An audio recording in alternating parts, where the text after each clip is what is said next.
North Carolina's ninth congressional district. The state's Board of Elections voted unanimously last week not to certify the results amid claims that absentee ballots were tampered with in favor of the Republican candidate.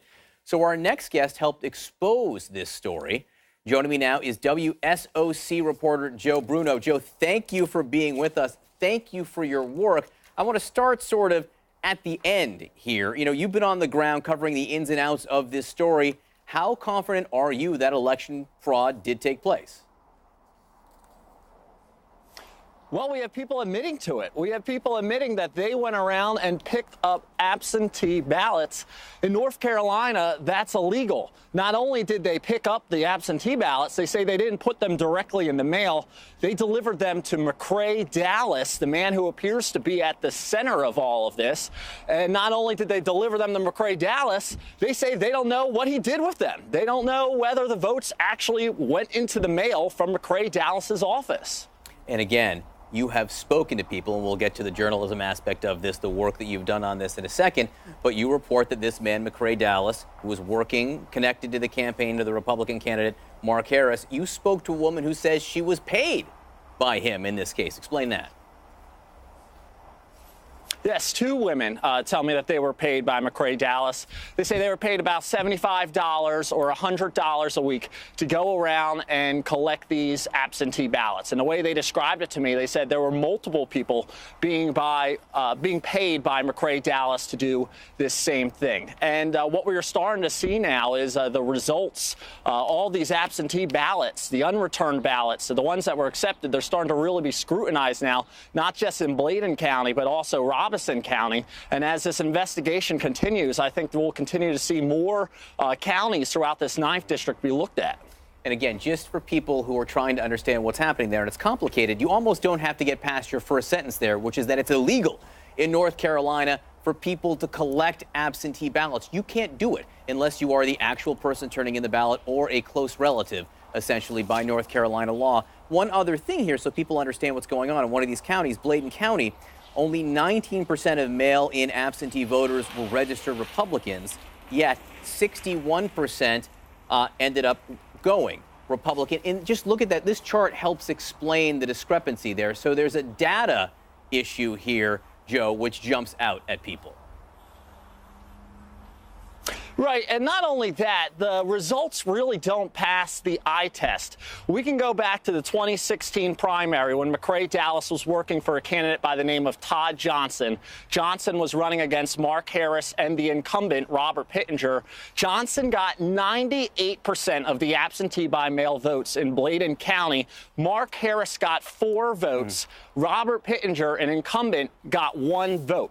We could be on the ballot, and there's a good chance we'll probably get 1 vote by mistake, let alone an incumbent getting 1 vote in a primary. The 2018 primary, Mark Harris versus Robert Pittenger, Harris received 96% of the absentee by mail votes. It just doesn't happen in elections. It screams problem, and to a reporter like you, it screams opportunity. Go find out what's going on. And I want to point out, you work in Charlotte, correct? Which is about a 3-hour drive from these counties, or a 3-hour drive from where you're headquartered. What pushed you to go find out more, and how did you do it? Well, this is as much of a Charlotte story as it is a Bladen County story, because Mark Harris and Dan McCready are both from Charlotte. The district stretches from Charlotte all the way down to Bladen County. It's a really long and interesting district in that respect. But as soon as we saw that the Board of Elections chose to not certify this race, we knew they had to have something big, and we didn't know what it was at first. Eventually, through sources and just being on the ground here in Bladen County, we were able to track down key players by going door to door, stopping by multiple times, and eventually earning their trust to do interviews with us. And that's how we really found out what was going on here. Yeah, knocking on doors. Sometimes you have to knock on doors and ask people to tell you their story. And when that story is that I went and collected absentee ballots, you know you're onto something. What was your feeling when you had these women admit to you, basically, that there was something that was not right, something criminal here?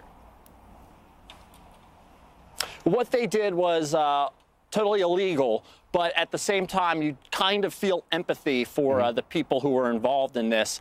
They seemed sincere when they said that they had no idea what they were doing is illegal. Now, of course, they were working for McRae Dallas, and Dallas has been doing this operation for years, and that's what investigators are trying to figure out is just, how much did everybody know about this? And but this is Bladen County. The average income in Blaine County is about $29,000. It was a community hit hard by Hurricane Florence, and many of the people who were involved in this, who were picking up those absentee ballots, they say they really just needed that extra $75, $100 to help make ends meet. One woman actually told me she needed that extra $100 so she can afford to buy Christmas presents this year. Oh. So what happens now, Joe? I was reading the Charlotte Observer is actually calling for a new election. Do you think that's a possibility? It seems like it is a new possibility. What's interesting is if the State Board of Elections orders a new election, we're back to the same candidates, Mark Harris, Dan McCready, and the Libertarian. But if the U.S. House orders a special election, then we're going back to a whole new ball game with a new primary, new general, and everything. There is no timeline for all of this. Of course, new members of Congress are being sworn in January 3rd, but there's a chance that the 9th District could have no representation when that day comes. That's right. There's a state option here to deal with it. There is a federal House option to deal with it as well. We don't know which way it will go. That's not clear. What is clear is there is a stink over this election that was exposed thanks to the good work you've done. Joe Bruno, thanks so much for being with us this morning. I fully expect to be working for you someday in the near future. Thanks so much, Joe. Great work.